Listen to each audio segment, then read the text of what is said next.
Feel the waves cut through me, hypnotized by the sounds I'm breathing in. Hold tight, chemicals collide. Hold tight, hold tight, hold tight.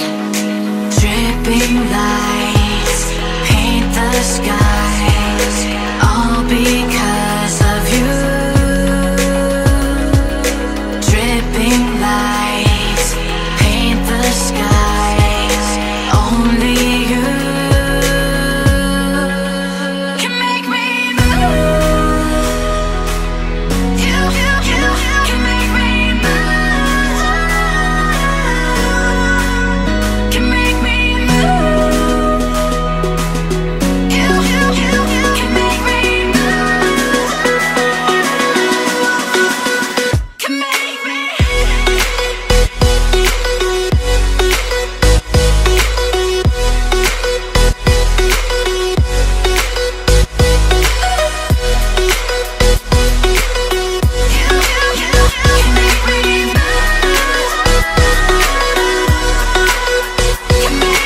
So alive, make it last forever. Stop in time, yeah, I'm surrendering. Hold tight, chemical. Everyone, again, this is Kat and welcome back to my vlog. And for this video guys, kailangan natin mag-usapan yung mga unit owner nagpapatas ng rent. Ano ba yung mga kailangan or kailangan nilang intindihin. Kasi yung iba hindi owner-student, baka makasabi lang sila na kailangan nila magtaas ng rent. Ayan, but for this video ma'am, this one kay Ma'am Jen. Ma'am Jen, thank you so much ma'am. And I know you, this one, inaantay mo tong vlog na to kasi lately guys, nagkasipon ng Disney Princess, hindi tayo immortal. So medyo wala pa akong boses, but I try kasi may renter na to guys, so I have to do the vlog. So the unit owner can see the unit. And of course, na-check niya na to before, super dumi pa nito before, but now it's finally done. Ayan. For this area guys, this is the kitchen area. And for this team actually, because she also had a 1 unit doon sa baba. It's 260 na rent out na din. Congratulations. For this team naman, gusto kong magkaiba yung unit niya. For that one kasi, more in wood. But for this one, is gray color naman. Ayan. I know she like it. And for this one, I have a backslash in here. Then, it has an LED there. Ayan.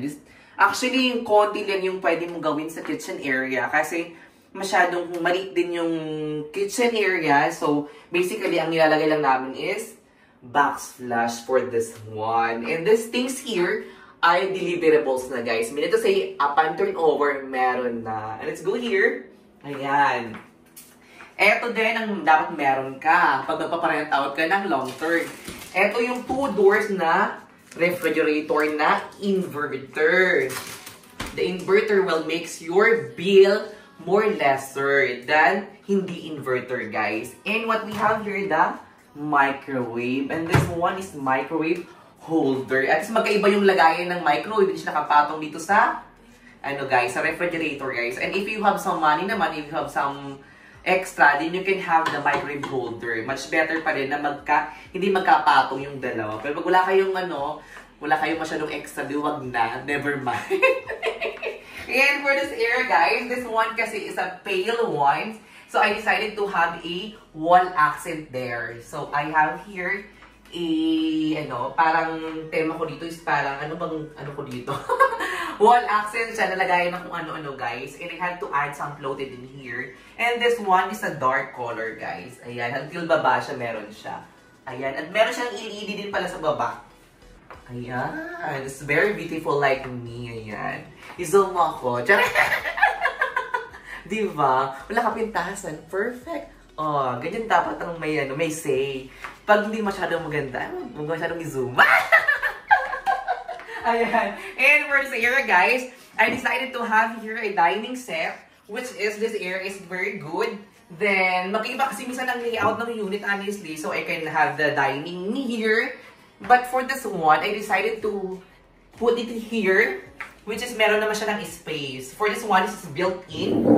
And for this area, guys, mas malawak siya compared dun ata sa, sa 260 na ginawa namin for the dining. This one is customized and also built-in. And of course, it's a gray color, guys. And it has a drawer in here. Tadaan! Ayan. So, I have an accent here which is I really love.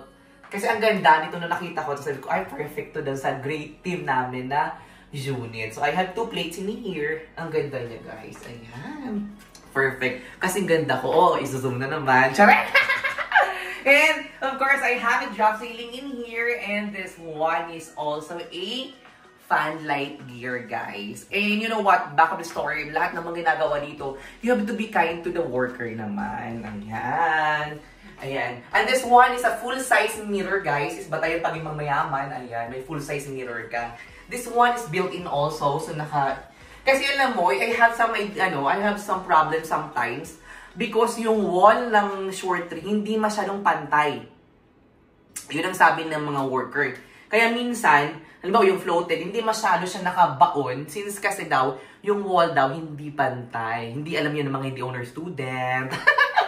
See, it's here. So it makes your unit more beautiful, guys, if you have the mirror. And most especially if you are beautiful. Dapat inside and out. Yan. Ako talaga beautiful talaga ako. Inside and out. More in outside. And this is the sofa. This one is a 3-seater kind of sofa. And of course, this one is a gray color. And I love it. And I do hope si Ma'am Jen gusto din niya itong sofa. And see, ayan o guys, ang ganda na pakaano ko dito kasi very limited lang yung space. And the layout itself is iba yung layout. So I have to decide that dapat ma-minimize mo yung mga gamit inside the unit. So, kasi hindi ka pwede maglagay na napaka-bulky, mga malalaki, mga ano, kasi masyadong kakainin yung space. Ayan. For this one is a home entertainment and I built in the TV, guys. This one is 45 inches smart TV. Ayan, so mga hindi smart, mag-aral kasi, magbasa-basa para minsan, pag mayaman na tayo, minsan dapat mayaman din tayo sa brain cells. Ayan. Magano tayo, mag-invest tayo sa brain cells. Ayan. Ayan, guys. I love it, actually. If you can notice, guys, the latest video that I did is different from this one. Because same owner lang to kay Ma'am Jen, the other one, and also this one. And one factor that makes your unit more higher rental, guys, is kung brand new yung unit nyo, guys. So, for short tree naman, most likely, pag brand new ang unit, gusto nyo ng tenant. Unlike sa mga lumang projects like Sure One, you have to innovate, guys. Kasi ang Sure One, masyadong matagal na. Kasi unit owner gusto pang magpataas. Yung mga gamit yun, 5 years na. Tapos gusto nyo, same pa din ng dati. O magiging syunga-syunga. Kailangan owner student. And para din yun sa inyo as unit owner. And my gosh, sometimes we have to actually, magiging tayo sa mga tenant natin. For instance, sila na yung aircon sa katagalan, dapat makipag tayo halfway. Kailangan natin palitan yung aircon kasi naman, inalaw mo na talaga, masisira yung gamit. Hindi naman immortal yan, forever naman yung gamit mo. And return of investment mo na, ROI ka na din dyan for 5 years, imagine. Ito owner, dapat alam nyo yan. Dapat hindi pala ako high blood today, dapat very princess lang ako today kasi, And of course, you have to do the interior now because marami na nga yung naka-interior na yun. For instance, this short tree, mostly na mga owner ginagawa nila, ini-interior nila yung unit. Kasi before, masyado tayo naging baby before sa mga company na dapat basic lang. But now, since the tenant is most likely is couple, so they want a good and beautiful units. Yun ang mga factor na kailangan nyo i-consider once gusto nyo mataas ang rent. For this one is rented out for 32,000, guys. Ayan, congratulations kay Ma'am. Rented out na agad. And thank you so much, Ma'am, sa dollar. Dollar ba yun? Euro pa yun. Pangmayaman. Mabait si Ma'am. Kasi gusto sa'yo, hindi mabait masyado. Gusto kong, Charing. Gusto kong, kung yaman ang tinig mo sa iyong mukha, alikay, mo natin sa lupa. Now na. Charing. Bakit hindi ko mo? Hindi ko ma-close yung Ba't parang meron nakasinik dito? Yung princess. Naano siya sa door. Hindi ata siya na yung door. Ayan, sa mga owner, kasi nalalaman natin yung mga sira sa unit once may naka-stay na. So, you have the 1-year warranty and all you have to do is to the concern sa sa admin, sa engineering, then the rest mag-schedule sila for checking, and afterwards mag-schedule sila pag gawa. Pero, advice ko naman sa unit owner, kung maliliit lang naman ang bagay, kayo na magpagawa kasi it will takes time before nila gawin. Siyempre, dito na ako for ilang many years, so kabisado ko na yan. Kasi for now, hindi mo makikita yung sira, but in the long run, makikita mo doon. That's why they gave you the 1-year warranty. Sa mga hindi owner student na para-bara lang, at least nalinawan kayo, guys.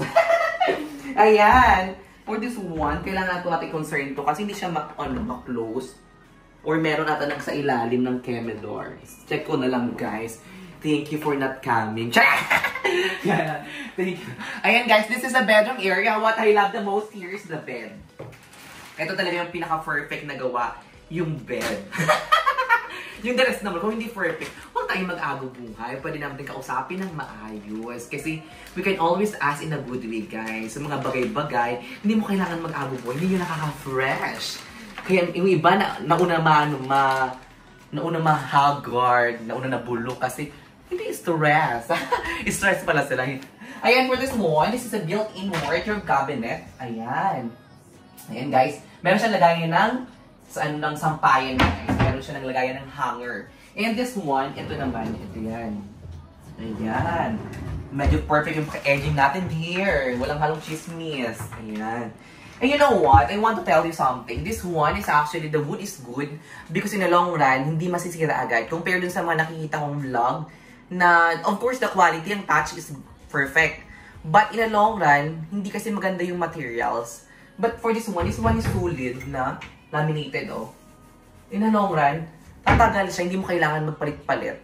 Ayan. And of course, we have there the wall panel and it has an LED at the back of the headboard. Ayan. At ang ganda ng ilaw ko here, in fairness. Perfect! Minsan lang talaga perfect. Kasi sabihin mo yung kapintasan. Lahat naman tayong kapintasan. Depende lang sa atin approach yun. So, huwag kang mag-agaw buhay. And there, we're gonna be placing here. And let's go to the toilet and bath, guys. Later na ako mag-tourist advice. Ito, diba? Mag-tourist advice. And one factor also that you have to consider, just in case, that tenant doesn't like the lower unit, so you have to improve your furnishing. And aside from that, they don't like the top floor because top floor masyadong mainit. Hindi masyadong naaano ng init yung top floor now. Yun ang mga masyadong consider. And don't forget that you don't have to get halimbawa 4 numbers in the start kasi medyo yun, that ang meaning yun sa Chinese. May mga ganong factor. So, basically, if you do the rental business, dapat alam nyo yung mga bagay-bagay na dapat i-consider nyo. Hindi lang bara-bara lang kayo bumili kayo. Hindi nyo alam after noon. Dapat owner-student magbasa para mariligan na ang brain cells. Bok, bok, bok, bok, bok. This is the toilet and bath. Yeah. Kahit naman may sipon ako, pero energetic naman ang princess. Baka sampalin ako ni ma'am ng euro. Sorry. This is tempered glass. Ayan, guys. This is tempered glass. It's shower enclosure. It has a, shower heater at inside the shower, guys. And this one is all customized. This one is overhead na cabinet. You can add something towel in here. And see, all things here must be gray or something na white para ma-complement each other. And of course, this one's very beautiful. Charot pala yan.